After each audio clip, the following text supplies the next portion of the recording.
حضرات گرامی، پچھلی ویڈیو میں نے پوچھا تھا کہ اس مینار کا کلر اور ڈیزائن جو ہے وہ باقی میناروں سے علیحدہ کیوں ہے، تو میں ابھی آپ کو بتاتا ہوں کہ اس کی وجہ کیا ہے۔ پہلے نمبر پہ تو بات یہ ہے کہ یہ مینار جو ہے یہ ترکی کی نشانی ہے، ترکی والوں نے یہ بنایا تھا، اور جب معاہدہ ہوا تھا ان سعودیوں کو حکومت دی گئی تھی تو اس وقت اس معاہدے میں یہ بات لکھی گئی تھی کہ اس ہماری نشانی کو جو ہے وہ زندہ رکھا جائے گا اور برقرار رکھا جائے گا، اس کو ختم نہیں کیا جائے گا۔ یہ یاد رکھیں کہ حضور علیہ الصلوۃ والسلام کا گنبد بھی اور یہ مینار بھی یہ ترکیوں نے تعمیر کیا تھا، اس لیے اس کو جو ہے وہ باقی رکھا گیا ہے۔ باقی سارے مینار جو ہیں انہوں نے اپنے طرز عمل پر بنائے ہیں۔ اور دوسری بات یہ ہے کہ اس مینار کے بالکل نیچے نبی پاک صلی اللہ علیہ وآلہ وسلم کے پیارے چچا حضرت عباس رضی اللہ تعالیٰ عنہ آپ کا گھر ہوا کرتا تھا۔ آپ کے گھر کے اوپر ایک پرنالہ لگا ہوا تھا جس کا پانی جو ہے وہ گلی میں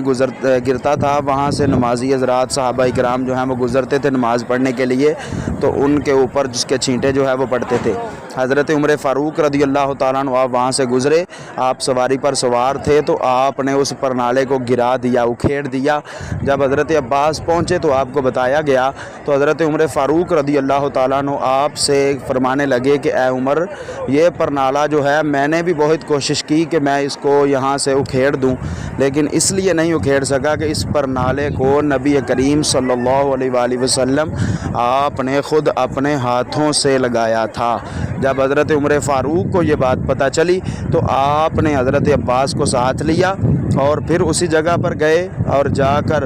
اس پرنالے کو پکڑا اور حضرت عباس کو دیا اور کہا کہ آپ میرے کندھوں پر سوار ہو جائیں اور یہ پرنالہ جو ہے اسی جگہ پر دوبارہ لگا دیں جس جگہ پر حضور نے لگایا تھا۔ تو آج بھی اس دروازے سے جب داخل ہونا، مینار کے نیچے سے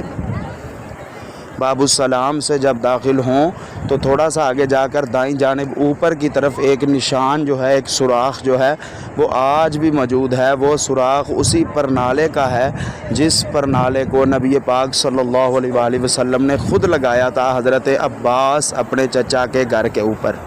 امید ہے کہ آپ کو یہ ویڈیو پسند آئی ہوگی۔ حضرات گرامی، اللہ تبارک و تعالیٰ تمام چاہنے والوں، محبت فرمانے والوں اور تمام عشاقان مصطفیٰ کو اپنے اور اپنے محبوب کے در کی بار بار حاضری نصیب فرمائے۔ الصلاۃ والسلام علیک یا رسول اللہ وعلی آلک و اصحابک یا حبیب اللہ۔